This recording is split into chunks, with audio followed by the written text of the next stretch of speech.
जी, अस्सलाम वालेकुम स्टूडेंट्स, आवाज़ आ रही है मेरी अब आपको?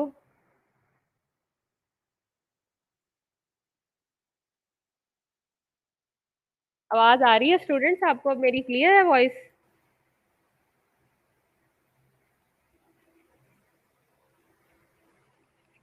जी स्टूडेंट्स, आवाज़ आ रही है बेटा आपको मेरी? ओके। कितने स्टूडेंट्स आए हैं? अभी भी सिर्फ 19 स्टूडेंट्स हैं, इतनी बड़ी क्लास है and only 19 students are present. कितनी बुरी बात है ना क्लास ये। Is this right way? बताइए।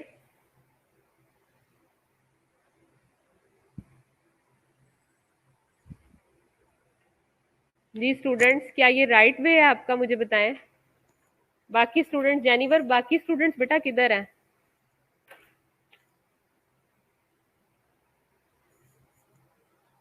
बाकी स्टूडेंट्स किधर हैं जेनिफर?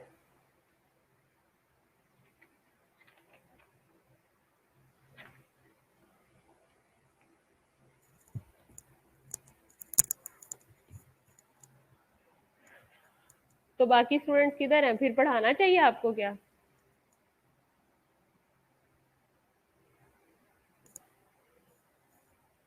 अच्छा, मैं इंट्रोडक्शन आप लोगों को जो है वो स्टार्ट करवाने लगी हूँ। इंट्रोडक्शन जो कि मतलब आपका एक स्टार्ट का टॉपिक है, इसको रिवाइज करा रही हूँ मैं आपको। बाकी ऑलमोस्ट आपके साथ साथ रिवाइज हो रहे हैं। सबको आवाज आ रही है मेरी? ठीक है, ये आपका जो सबसे फर्स्ट चैप्टर है इंट्रोडक्शन वाला, उससे हम लोग स्टार्ट करेंगे। सबसे पहले देखते हैं कि व्हाट इज साइकोलॉजी।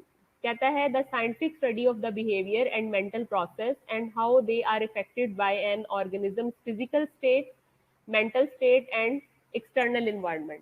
ठीक है, मतलब साइकोलॉजी कहते हैं कि एक इस किस्म की साइंटिफिक स्टडी जिसके अंदर हम ओवरऑल मेंटल प्रोसेस को देखते हैं और कैसे कोई भी मेंटल प्रोसेस जो है वो आपका इफेक्ट करता है किसी भी ऑर्गेनिज्म के अंदर, उसकी फिजिकल स्टेट में, मेंटल स्टेट में एंड एक्सटर्नल इन्वायरमेंट के अंदर। ठीक है, तो ये जो है वो आपकी साइकोलॉजी की डेफिनेशन है। Aristotle was an eminent philosopher who coined the term psychology.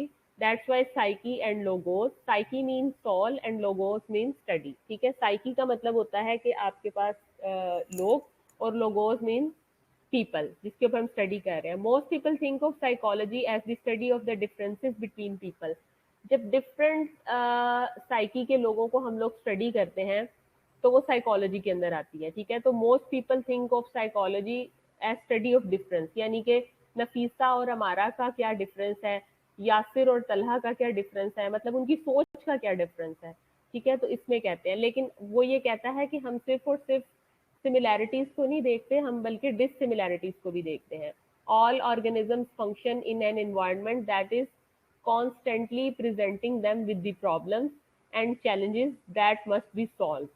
ठीक है, in short psychology is the systematic study of the behaviour. Psychology जो है वो एक सिस्टमैटिक स्टडी है बिहेवियर की। अब description of psychology in the view of different psychologist के अकॉर्डिंग जो है वो साइकोलॉजी क्या है। जैसे विलियम जेम्स ने अपनी बात की, मैकडोगल ने अपनी बात की, पिल्सबरी ने अपनी बात की, वुडवर्थ ने अपनी बात की, मुन ने अपनी बात की, एस स्किनर ने अपनी बात की, ईजी बोरिंग ने अपनी बात की, प्लेटो था, एडबेरा था, एरिस्टोटल था, जॉन लॉक था। ठीक है, और चार्ल्स डार्विन था। ठीक है, विलियम जेम्स था, विल वॉन्डर्ट था। ठीक है, डेस्कैरिस था, हरमन एबिन गॉस था। ठीक है, इसे मेमोरी स्पेशलिस्ट भी कहा जाता है।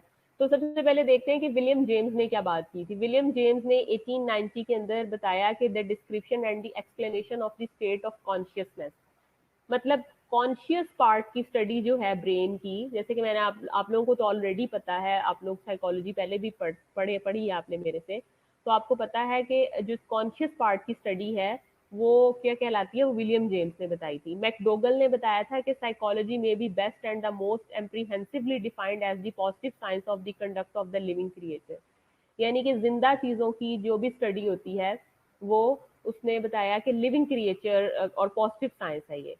मैकडोगल ने कहा था कि psychology is the positive science of the conduct of behaviour. ठीक है, ये कंडक्ट ऑफ बिहेवियर का पॉजिटिव साइन है। According to the Pillsbury, thinks that psychology can be defined more satisfactorily as the science of the human behavior. ठीक है, वो human behaviour की study है। अब the main reason of the definition is that behaviour includes nearly all the human activity. ठीक है, मतलब उसमें बिहेवियर में जो है वो आपकी ऑल ह्यूमन एक्टिविटीज मौजूद होती हैं। अच्छा, कितने लोग मुझे बता सकते हैं कि ह्यूमन एक्टिविटीज जो हैं वो कौन कौन सी आपकी कॉन्शियस वे के अंदर आप परफॉर्म करते हो? कॉन्शियस वे में कौन सी हैं?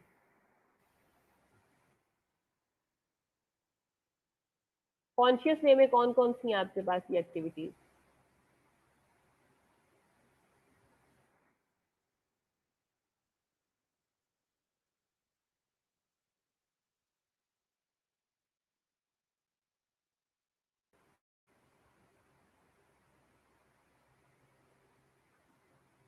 हाँ जी, कौन बता रहा है मुझे?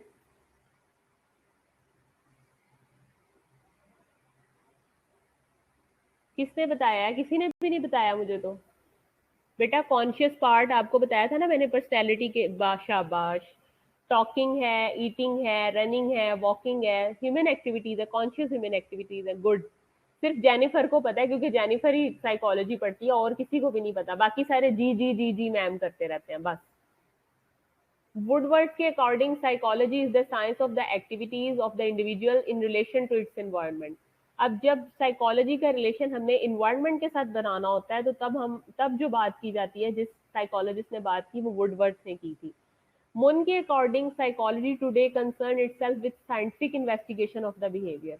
अगर हम बिहेवियर को साइंटिफिकली इन्वेस्टिगेट करते हैं तो वो मुन में आ जाता है। मुन ने कहा था जैसे बिहेवियर है, much of what earlier psychologist deal with an experience, experience कैसा उसका हम करते हैं। ठीक है, देन सी स्किनर ने बात की थी कि psychology deals with responses to any and every kind of situation that life present. ठीक है, मतलब किसी भी तरह की सिचुएशन आ सकती है लाइफ के अंदर, by responses or behavior is meant all forms of process adjustment activities expression of the organism। यानी कि इसके अंदर आपकी ओवरऑल एक्टिविटीज आ जाती हैं, एक्सप्रेशन आ जाते हैं, एडजस्टमेंट आ जाती हैं। ईजी बोरिंग के अकॉर्डिंग 1962 में psychology deals with both the behaviour of the man as it appears in his responses and with conscious as he finds it is his immediate expression.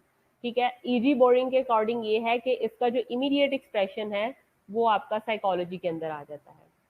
अब behaviour का मतलब क्या होता है? हमने बहुत कहा बिहेवियर ये, बिहेवियर वो, बिहेवियर ऐसे, बिहेवियर वैसे।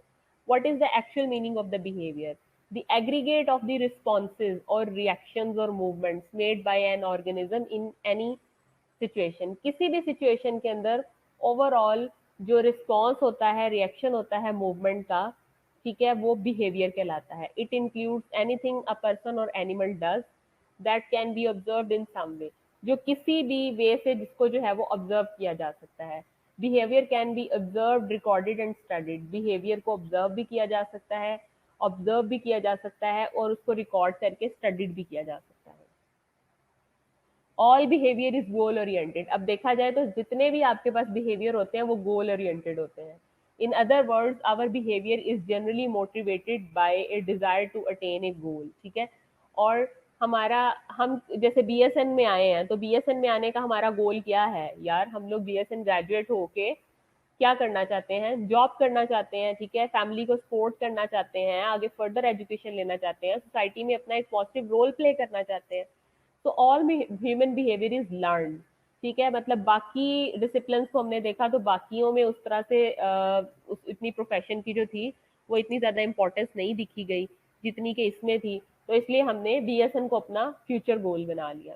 तो ये ओवरऑल हिस्ट्री ऑफ साइकोलॉजी है। डिफरेंट आप देख रहे हैं कि साइकोलॉजिस्ट का यहाँ पे पिक्चर्स दी गई हैं। तो सबसे पहले हम बात करते हैं प्लेटो की। प्लेटो जो था वो 427 से लेके 347 ये इसका टेन्योर था। कहता है Plato was interested in moral philosophy and despised natural philosophy. मतलब ओवरऑल उसने ना नेचुरल फिलॉसफी के बारे में बात की।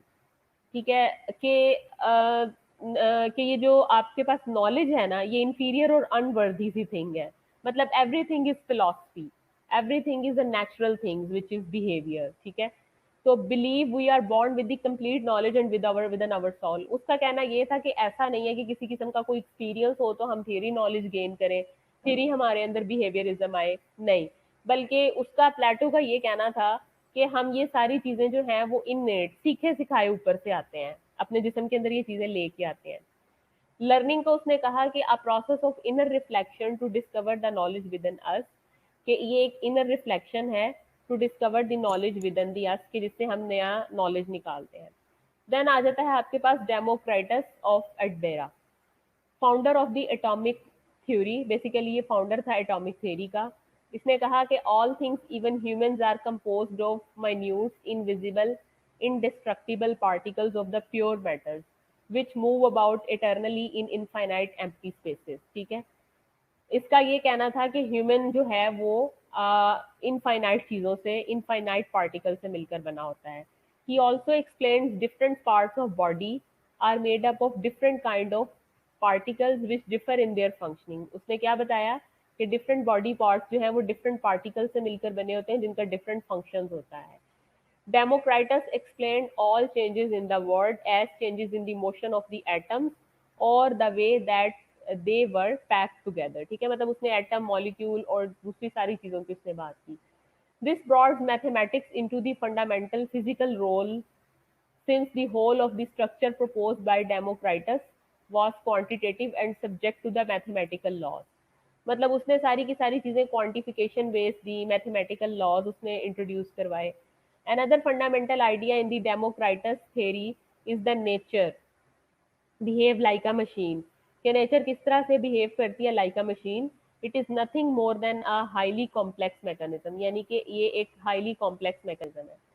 देन आ जाता था आपके पास एरिस्टोटल। एरिस्टोटल का जो टाइम पीरियड था वो 384 से लेके 322 तक का था। ये एक ग्रीक नेचुरलिस्ट था, ठीक है, और फिलोसफर भी था। अब इसने ये कहा था कि learning, memory, motivation, emotion, perception और पर्सनालिटी जो है, ये तीनों की तीनों चीजें इसने थियोराइज की थी। और नॉलेज इसने कहा था कि एक्सपीरियंस से आता है, जबकि प्लेटो ने कहा था कि एक्सपीरियंस कोई चीज नहीं होती, बस इंसान सीखा सिखाया इस दुनिया पे आता है। इसने 4 लॉज ऑफ एसोसिएशन बताए, law of similarity, law of contrast, law of contiguity and law of frequency. ये इसने 3 लॉज बताए। ठीक है, Rene Descartes 1596 to 1650 originated the concept of dualism. इसने ड्यूअलिज्म का कॉन्सेप्ट दिया था।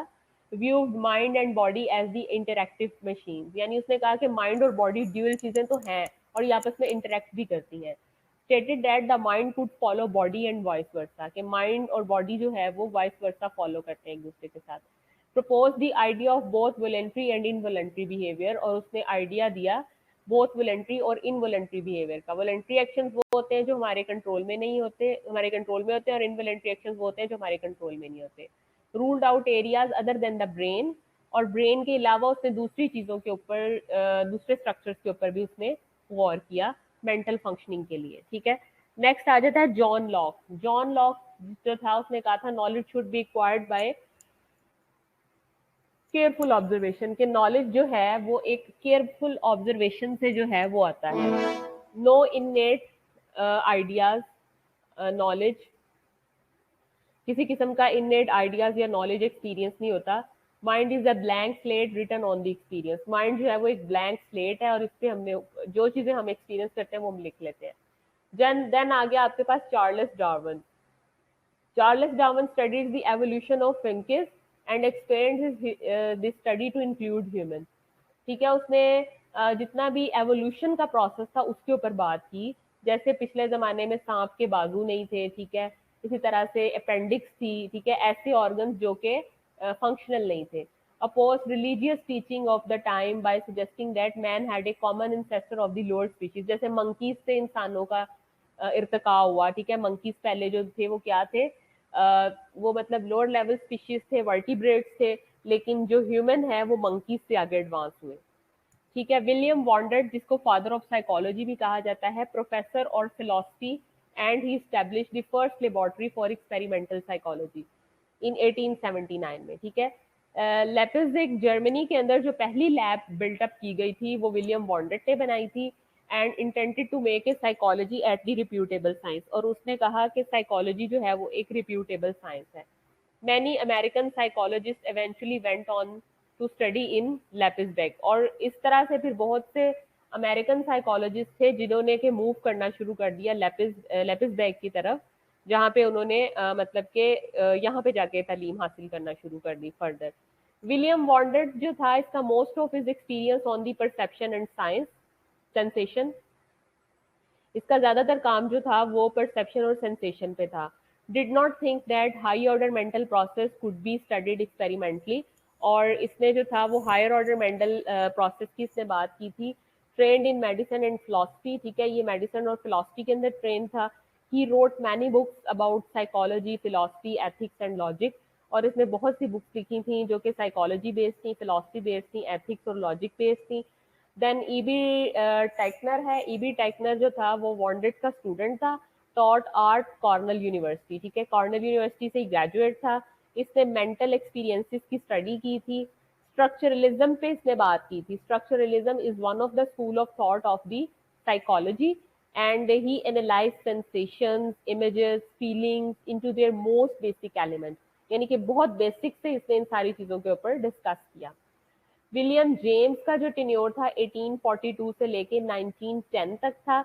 He claim that searching for building blocks was a waste of time. जैसे कि पहले कहा गया कि building blocks and different particles है जिनसे चीजें मिलकर बनी है, लेकिन विलियम जेम्स ने कहा कि ये सब चीजें बुलशिट हैं, ठीक है।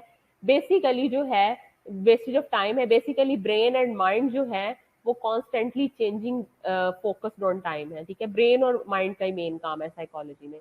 इसने फंक्शनलिज्म पे बात की थी। Underline cause and practical consequences of this certain behaviour and mental strategies, stream of consciousness की इसने बात की थी।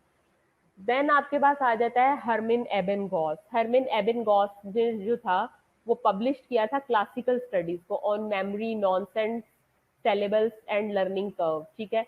मतलब इसने के डिफरेंट लर्निंग के ऊपर जो इसकी स्टडीज की थी वो थी। देन आ जाता है अमेरिकन साइकोलॉजिकल एसोसिएशन, एपीए जिसको बोला जाता है, founded in 1892, then governing body of all the research not conducted by universities. यानी कि पहले अमेरिकन साइकोलॉजिस्ट जो थे वो फिर जर्मनी जाते थे, क्योंकि अमेरिका में पहले इस किस्म की कोई एसोसिएशन नहीं बनाई गई थी। अब ये जो एसोसिएशन जिसने बनाई थी वो जे स्टैनले हॉल ने बनाई थी, first president of the American president association, establish the first psychological lab in the US in 1883 at John Hopkins University, John Hopkin University के अंदर, लंदन के अंदर, ठीक है। He started the American psychological journal, now the American journal of the psychology, उस नाम से जाना जाता है, इसने स्टार्ट करवाया था। Then आ जाता है different types of psychology. There are different types of psychology because its scope is widespread as the sphere of the life of the human, such as area of study in psychology. जैसे journal psychology है, abnormal psychology है। Journal psychology में आपको पता है कि journal life की conditions को डिस्कस किया जाता है। एबनॉर्मल साइकोलॉजी के अंदर जो है वो डिफरेंट मेंटल सिकनेसेस और डिसऑर्डर को डिस्कस किया जाता है। चाइल्ड साइकोलॉजी के अंदर चाइल्ड की डेवलपमेंट को देखा जाता है कि different physical, social, moral development जो है वो उसकी किस तरह से हो रही है। डेवलपमेंटल साइकोलॉजी के अंदर डिफरेंट जो डेवलपमेंटल एजेस हैं उस पर किसी भी इंडिविजुअल की स्टडी को देखा जाता है। एजुकेशनल साइकोलॉजी में जो है वो आपका क्लासरूम और टीचर का एटीट्यूड क्या है, बिहेवियर क्या है, उसकी साइकोलॉजी की स्टडी है। इंडस्ट्री साइकोलॉजी जो है वो relationship between man and machine है। देन कंपैरेटिव साइकोलॉजी है, तो in this branch behaviour of the human and animals are compared, ठीक है, एनिमल और ह्यूमन का बिहेवियर कंपेयर किया जाता है। क्लिनिकल साइकोलॉजी में जो है वो मेंटली सिक पर्सन को देखा जाता है विद दी सिम्टोमेटिक्स और जो ट्रीटमेंट भी ले रहे हो। एक्सपेरिमेंटल साइकोलॉजी के अंदर डिफरेंट थ्योरीज, प्रिंसिपल्स की स्टडीज की जाती हैं, ठीक है। सोशल साइकोलॉजी के अंदर आपके पास जो है वो डिफरेंट सोशल सिचुएशन और सोशल ग्रुप से बात की जाती है। फिजियोलॉजिकल साइकोलॉजी के अंदर जो है वो स्ट्रक्चर, फंक्शन और डिफरेंट मैकेनिज्म पे बात की जाती है। पैरासाइकोलॉजी जो है वो डील करती है डिफरेंट फिनोमेना को that can be explained by scientific law और principles. There are many other branches like political, criminal and legal psychology. Then different school of psychology है, जैसे स्ट्रक्चरलिज्म है, फंक्शनलिज्म है, बिहेवियरिज्म है, gestalt psychology and psychoanalysis है। Structuralism की अगर बात करें तो William Wundt and its students Titchener were the founder of this school, ठीक है। स्ट्रक्चर पे उसने बात की, ब्रेन और स्पाइनल कॉर्ड के। There are certain view points, mind and conscious are two different elements. Mind और कॉन्शियस वो कहते हैं डिफरेंट एलिमेंट है। Conscious consist of sensation, feelings, affection and images, conscious में सेंसेशन आ जाती हैं, फीलिंग्स आ जाती हैं, अफेक्शंस और इमेजेस आ जाते हैं। और according to William, images was not an element of conscious, कि इमेज जो है वो कॉन्शियस का एलिमेंट नहीं होता। देन उसने पहले बात की गई स्ट्रक्चर पे, अब उसने बात की फंक्शन पे। तो स्कूल ऑफ थॉट का नाम निक रखा functionalism. William James was founder of this school. This school criticise this study of the structure of the mind. Structure of the mind पे उसने बात की। This school was more interested in the study of the mental activities, perception, memory, feelings are taken as an important mental activities. Then उसने बात की behaviorism की, यानी behavior क्या है। It was very popular school of thought and founder was Western in 1913. Every human behavior can be explained on the basis of the learning theories principle, and the school criticized this structuralism and functionalism. Gestalt therapy, इसको अब next class में कर लेंगे। Gestalt therapy को class मेरे पास जो है वो लैपटॉप की बैटरी बिल्कुल गोइंग टू एंड है, तो जेस्टॉल्ट थेरापी से हम इंशाल्लाह नेक्स्ट करेंगे। Please send me your attendance.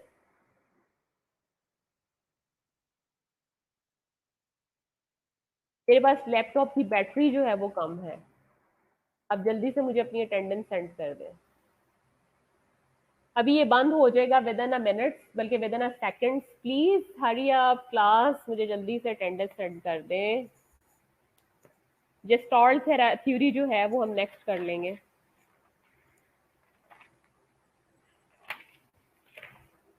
My laptop is going to die within a second. Hurry up, students.